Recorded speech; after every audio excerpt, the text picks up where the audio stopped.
Eh bien voilà, ravi de vous retrouver sur Europe 1. Nous sommes ensemble jusqu'à midi et ce matin, on vous donne quelques clés pour réussir votre achat immobilier, car même dans la période actuelle, rien n'est impossible si on est bien informé et motivé. On en parle avec vous, Tony Cloarec.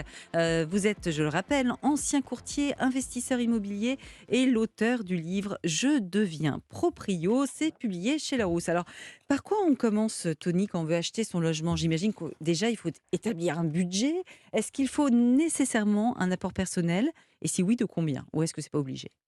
Alors, moi, j'ai jamais emprunté avec apport. Aujourd'hui, beaucoup de banques demandent à l'avoir l'apport. Sauf que l'apport peut être vu différemment. Par exemple, on peut ne pas donner une certaine somme à la banque dans le projet. Aujourd'hui, moi, la semaine dernière, j'ai proposé à ma banque de mettre ça, par exemple, sur une assurance vie. Plutôt que lui donner l'argent Ah à elle, oui. bah, en fait, l'apport, On faut peut le voir garder sous forme différemment. d'épargne sans Complètement. le mettre dans le bien, c'est ça? Exactement. D'accord. Et Mais comme en tout ça cas, nous ça va les rapporte. rassurer de voir que vous avez, je sais pas, au moins l'équivalent des frais de notaire sur votre compte, Ouais, de toute façon, ça voilà. reste du bon sens. Aujourd'hui, on n'emprunte pas si on n'a pas un peu d'argent de côté. Il faut vraiment avoir au minimum cet Mmh. apport, même s'il est de côté, et voire même un petit peu plus en cas de coup Mmh. dur. Et est-ce Ouais. que ça marche si on n'a pas nécessairement d'apport, mais qu'on n'achète peut-être pas pour la première fois et qu'on a un bien, je sais pas, sur lequel on va faire une plus-value? Ça peut être considéré comme un apport? Exactement. En Ouais. fait, dès lors que on va transmettre un document qui va donner une valeur à cette Mmh. maison ou ce bien, et en fait, ça va être considéré comme un apport. Et comment je D'accord. connais ma capacité d'emprunt, comme on dit? C'est-à-dire, comment je sais que je peux emprunter jusqu'à telle somme?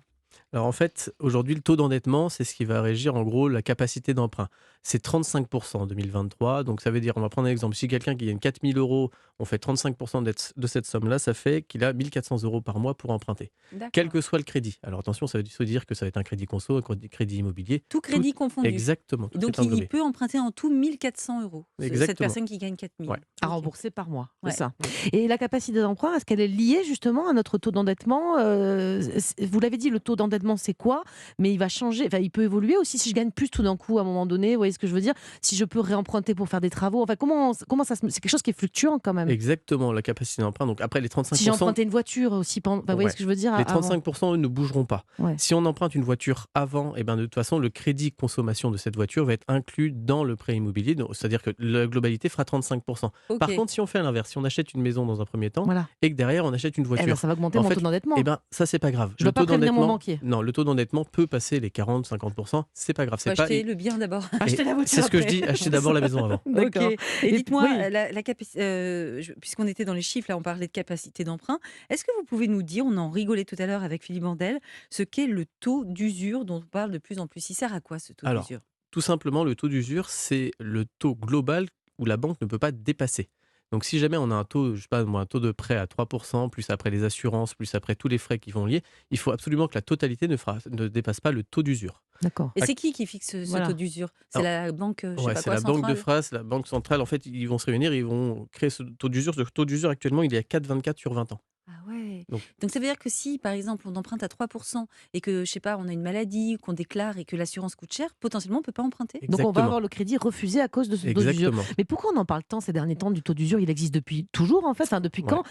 Nous on a l'impression quand on écoute justement les informations que c'est assez récent et qu'on en parle de plus en plus. Mais pourquoi? En fait, le taux d'usure changeait souvent tous les trimestres. Ouais. Sauf que depuis peu, on s'est rendu compte que les taux augmentent tellement vite que le taux d'usure n'est pas adapté. Donc c'est pour ça que là, depuis peu, la loi a changé et en fait, le taux d'usure change tous les mois. Mmh. Et il est Mmh. réindexé, sauf que les taux aussi. Ils vont le remonter là, le taux d'usure ou Ouais, pas? ouais, Donc on va pouvoir emprunter un peu ouais. plus, on aura moins de refus auprès des banquiers? C'est le but. Bon, d'ailleurs, vous nous conseillez, hein, de changer de banque si les prêts immobiliers sont plus intéressants ailleurs, mais est-ce qu'il faut d'abord demander l'avis, enfin, voilà, un «devis» entre guillemets à sa propre banque avant d'aller voir le concurrent? Oui, moi je dis, vaut mieux déjà dans un premier temps aller voir son banquier, ce qu'il est prêt à faire, sachant que son banquier est censé quand même vous connaître votre situation perso, professionnelle, donc il est là pour vous proposer faire la meilleure proposition.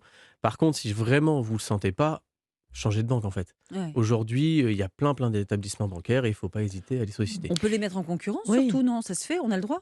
Alors on peut, mais après c'est du travail, c'est du Ouais, temps. c'est pour ça. Il y a Est-ce des qu'on peut métiers pas qui tout sont. simplement aller voir un courtier? Est-ce que vous conseillez d'ailleurs, vous l'avez été, vous avez, exercé ce métier. Est-ce que c'est, finalement avec un courtier qu'on est sûr de trouver le meilleur prêt et puis ça va nous faciliter aussi tout cet administratif, Oui, quoi? parce que c'est quoi votre boulot à vous?